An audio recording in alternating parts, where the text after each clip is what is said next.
After this, Paul left Athens and went to Corinth. There he met a Jew named Aquila, a native of Pontus, who had recently come from Italy with his wife Priscilla, because Claudius had ordered all Jews to leave Rome. Paul went to see them, and because he was a tent maker as they were, he stayed and walked with them every Sabbath.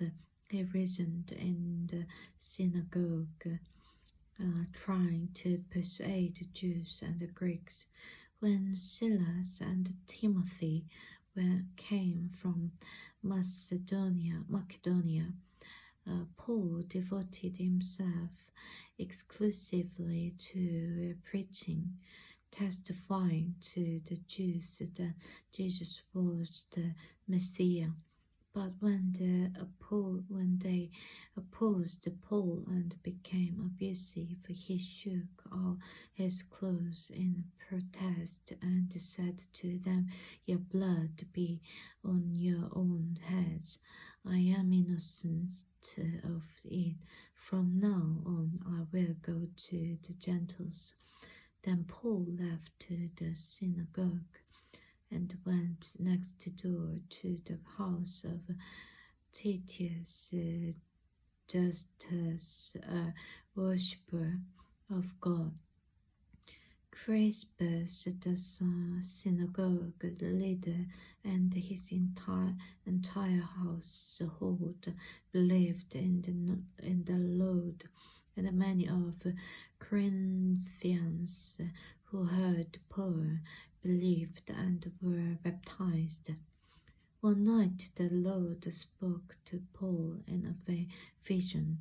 "Do not be afraid, keep on speaking, do not be silent, for I am with you, and no one is going to attack and harm you, because I have many people in this city."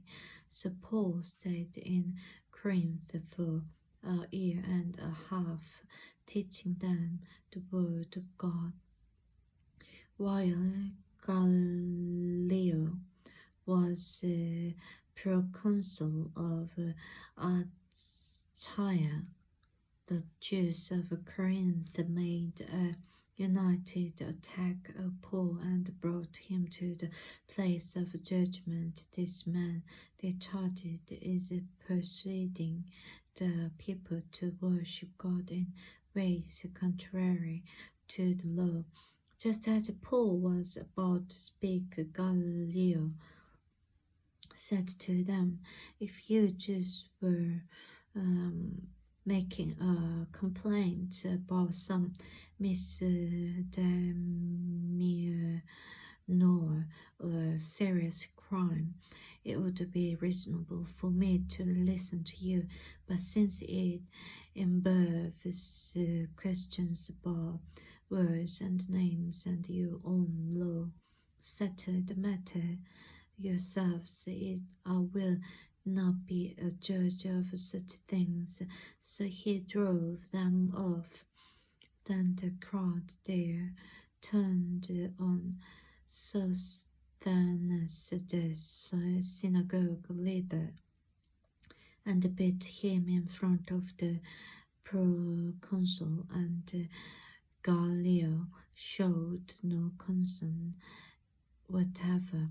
Paul stayed on in Corinth for some time. Then he left the brothers and sisters and sailed for Syria, accompanied by Priscilla and Aquila.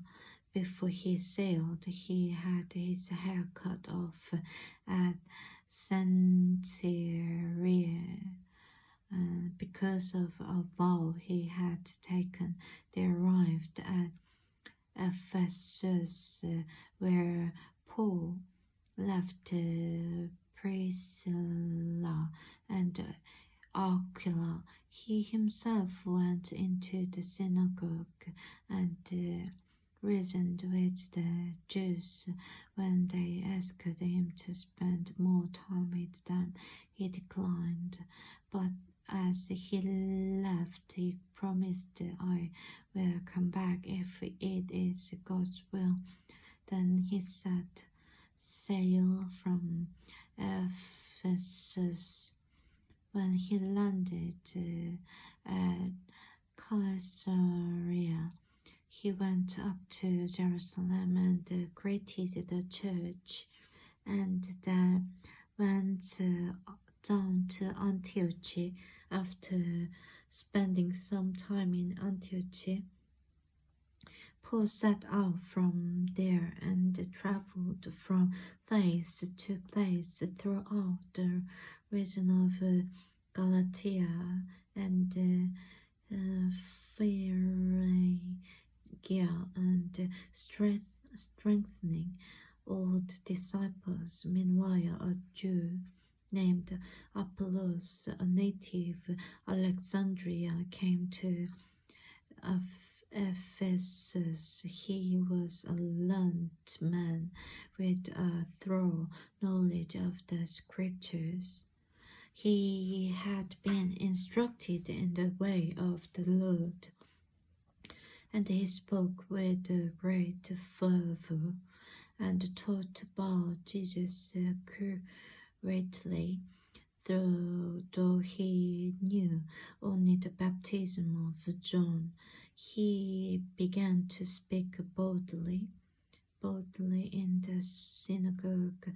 When Priscilla and Aquila heard him, they invited him to their home and explained to him the way of God more adequately. When Apollos wanted to go to Achaia, the brothers and sisters encouraged him and wrote to the disciples there to welcome him.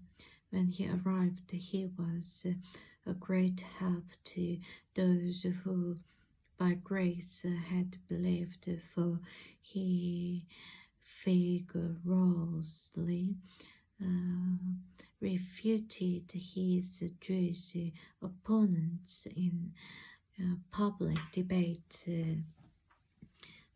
proving from the scriptures that Jesus was the Messiah.